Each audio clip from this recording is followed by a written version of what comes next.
अब हमारे पास solenoid done हो गया। अब बात करते हैं कि सोलेनॉइड की अगर हम लोगों को स्ट्रेंथ को इंक्रीज करना है डिक्रीज करना है तो हम उसको कैसे कर सकते हैं। फर्स्ट थिंग कि उसके जो नंबर ऑफ कॉइल्स है बढ़ा देते हैं, ठीक है। जितने नंबर ऑफ कॉइल्स रहेंगे उसकी उतनी ज्यादा मैग्नेटिक फील्ड रहेगी, उतनी ज्यादा स्ट्रेंथ रहेगी मैग्नेटिक फील्ड की। सेकंड थिंग, जो वोल्टेज आप दे रहे हो उसको, इलेक्ट्रिसिटी की जो वोल्टेज दे रहे हो उसको बढ़ा दीजिए, ठीक है। वोल्टेज बढ़ा देंगे, इलेक्ट्रिक करंट बढ़ेगा, करंट बढ़ेगा तो मैग्नेटिक फील्ड बढ़ेगा। Is it clear? डन। और आपने जो वायर ली है या सॉफ्ट आयरन कोर अगर लिया है तो वेल डन है। अगर आपने मिड में कोई भी आयरन नेल लिया था तो उसको चेंज करके सॉफ्ट आयरन कोर लगा लो। मतलब तीन चीजें हैं। पहले तो आपने जो ये कॉइलिंग करी है वो छोटी छोटी कॉइलिंग करो जिससे कॉइलिंग बहुत ज्यादा हो जाए, ठीक है। सेकंड, इलेक्ट्रिसिटी की बैटरीज बढ़ा दो, ठीक है। तीसरा, जो बीच में सॉफ्ट आयरन कोर नहीं लगाया तो उसको लगा लो। साथ में जो ये वायर आपने ली है ये गुड कंडक्टर होनी चाहिए। अगर ऐसा कर लोगे ये good to go with it. Sir electromagnet और वो सेम है क्या? हाँ, ये इलेक्ट्रोमैग्नेट ही है, मैंने अभी तो बताया था। इट्स एन इलेक्ट्रोमैग्नेट, याद आ रहा है? इलेक्ट्रोमैग्नेट यही सारे काम करता है, ठीक है। जैसे कि मान ले मेरे पास कार उठानी है, ठीक है, लेकिन कार के ऊपर सिंगल स्क्रैच तक नहीं आना चाहिए। लेकिन अगर मुझे उसको उठाना है, अगर लोग उठाएंगे तो नहीं आएगा, है ना, सॉफ्ट हैंड्स हमारे। लेकिन अगर कोई क्रेन उठाएगी, ठीक है, तो ऑब्वियसली रोप का खींचने का आएगा उसके ऊपर, उसकी छत पे आएगा।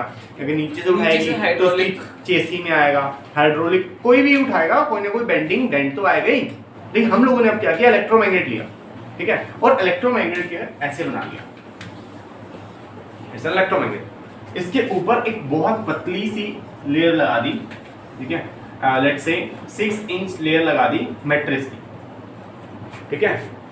एक हार्ड मैट्रेस ले लिया, ठीक है, गद्दा जैसा ले लिया, ठीक है, उसको चिपका लिया, इसको ग्लू लगा के चिपका लिया मैग्नेट पे। अब मैग्नेटिक फील्ड जो हो तो इससे बाहर भी आएगी, उसको कोई रोक थोड़ा सकता है। मैग्नेटिक फील्ड जो है वो तो किसी से भी बाहर आ सकती है, डिपेंड होना चाहिए कि वो कितनी स्ट्रांग है।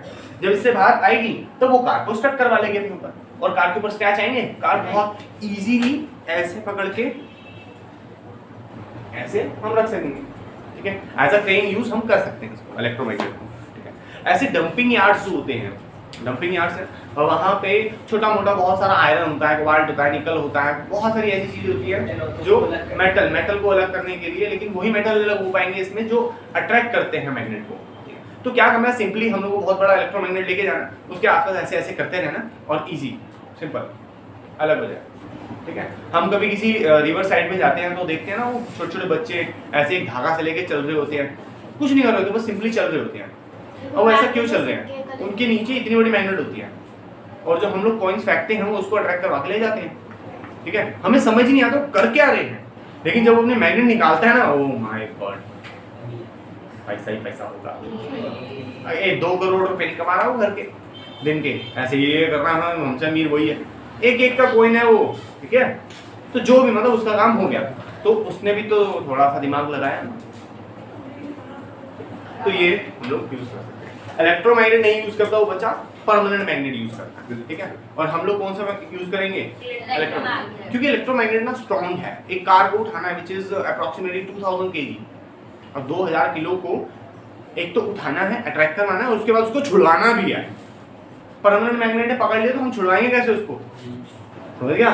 एक बार परमानेंट मैग्नेट अट्रैक्ट कर लिया तो उसको छुड़ाने के लिए एग्जैक्ट फोर्स भी तो चाहिए, उतनी फोर्स कहाँ से लाएंगे, इसलिए हम यूज करते हैं इलेक्ट्रोमैग्नेट। यहां से बटन ऑन किया तो इलेक्ट्रोमैग्नेट बन गया, बटन ऑफ करते ही ये ऐसे छोड़ देगा उसको, जैसे मैं तो था ही नहीं।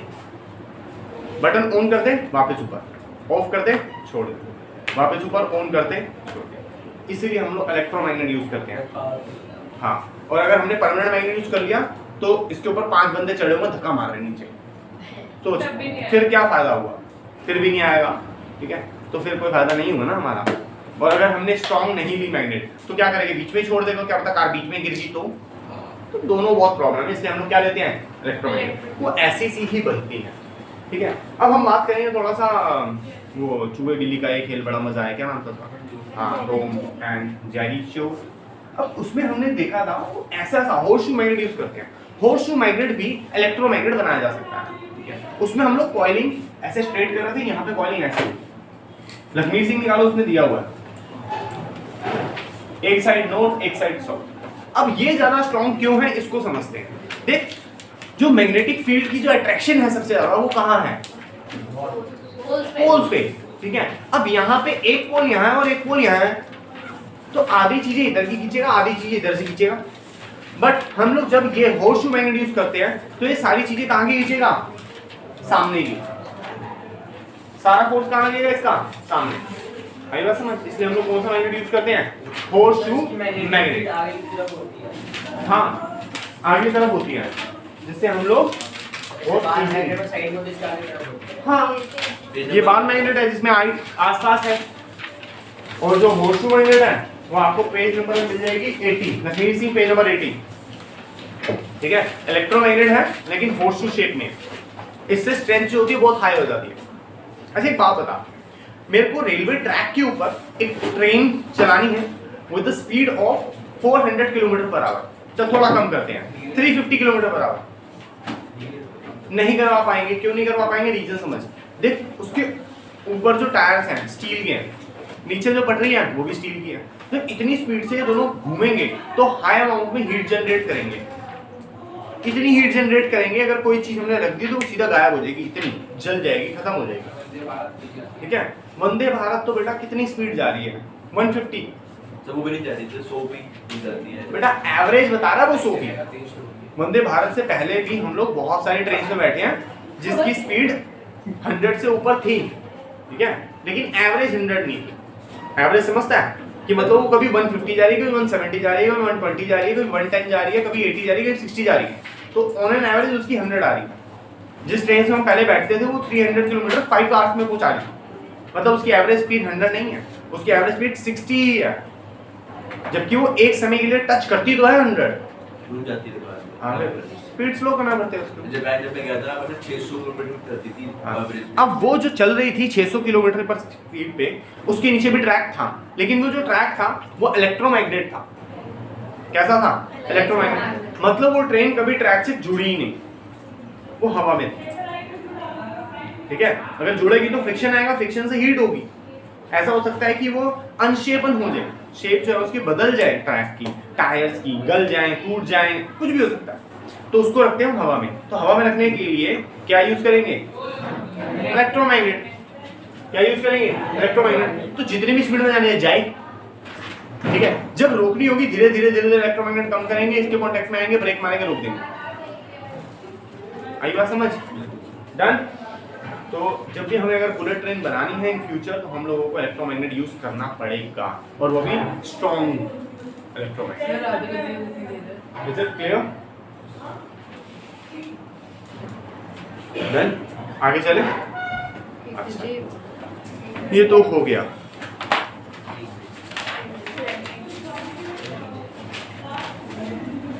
अब बात हम लोग करेंगे मोटर की, ठीक है। उसके लिए आपको एक रूल चाहिए, हाँ, जिसका नाम है फ्लेमिंग्स लेफ्ट हैंड रूल। ऐसे करके दिखाओ। अब इसके अंदर ये इसके परपेंडिकुलर होना चाहिए, मतलब 90 डिग्री, और ये इसके 90 डिग्री में होना चाहिए। देख दिख रहा है 90 डिग्री, और फिर थंब देख देख 90 डिग्री पे आया थंब। जब ये 90 डिग्री पे ये ना हो कि ये ऐसे हो जाए, समझ रहे हो? आप इसको देख रहे हो तो इसका मतलब ये ना ये अलग एंगल हो जाए, एग्जैक्ट 90 डिग्री। हाँ, थोड़ी सी स्ट्रेचिंग रहेगी हैंड की, ठीक है, बट हम क्या कर सकते हैं, ठीक है जी। एक सेकंड में सबके चेक कर लेता हूँ स्ट्रेचिंग सही है या नहीं है। देखो मेरे पास एग्जाम्पल के लिए मान लेते हैं ये एक वायर है, ठीक है, जिससे इलेक्ट्रिसिटी पास ऑन हो रही है, किस डायरेक्शन में हो रही है ये बात करेंगे, ठीक है। और ये है मैग्नेट, ये नॉर्थ पोल है और ये साउथ पोल है, ठीक है। इधर आगे से बस ऐसे, ये नॉर्थ पोल है और ये साउथ पोल है। अब जो डायरेक्शन है मैग्नेटिक फील्ड की डायरेक्शन जो होती है मैग्नेट से कैसे रहती है? North to south. डायरेक्शन कैसे रहती है? North to south. तो डायरेक्शन कैसे रहेगी मैग्नेटिज्म की? इस डायरेक्शन में, ठीक है। अब जरा साइड, ये है मैग्नेट, ठीक है। अब यहाँ पे मोटर है अगर हमारे पास, तो मोटर में कौन सा रूल लगता है मैडम? मोटर में कौन सा रूल लगता है? फ्लेमिंग्स लेफ्ट हैंड रूल, ठीक है। Fleming's left hand rule. ये वायर है जिसमें इलेक्ट्रिसिटी मान लो ऊपर जा रही है, इलेक्ट्रिसिटी कहाँ जा रही है? ऊपर। और मैग्नेटिज्म कहाँ जा रही है? इस डायरेक्शन से इस डायरेक्शन, मतलब नॉर्थ टू साउथ। अब लेफ्ट हैंड निकालिए, फ्लेमिंग्स लेफ्ट हैंड रूल के लिए यूज कीजिए। कैसे यूज करेंगे? ये तो मैक्सवेल है, फ्लेमिंग्स लेफ्ट हैंड अभी जो किया था, ठीक है। अब आ जाएगा, यहाँ था फादर, फादर मतलब फोर्स, मदर, मदर मतलब मैग्नेटिज्म, सी मतलब चाइल्ड मतलब करंट, ठीक है। अब करंट की डायरेक्शन कहाँ है? करंट की डायरेक्शन कहाँ है? अभी बोलो ना ऊपर जा रही है। और मैग्नेटिज्म की डायरेक्शन कहाँ है? फ्रॉम हियर टू देयर, मतलब ये डायरेक्शन किसकी है? मैग्नेटिज्म की। ये किसकी डायरेक्शन है? करंट की। तो जो फोर्स जनरेट होगा इस वायर पे, ये वायर अंदर की तरफ जाएगी, किस डायरेक्शन में जाएगी? अंदर की तरफ जाएगी, फिर वापस आएगी, फिर वापस यही फोर्स एक्सर्ट होगा उसके ऊपर। मैग्नेटिज्म किस साइड है? इस डायरेक्शन में। इलेक्ट्रिसिटी की डायरेक्शन कहाँ है? ऊपर। और फोर्स कहाँ जाएगा? इनवर्ड। नहीं समझ आया? जिसको नहीं समझ आया वो मेरे पास आ जाए, जिसको नहीं समझ आया वो मेरे पास आए बेटा, उसी को समझ आगे समझ। मैं आप लोग करेंगे मैं करवा रहा हूँ।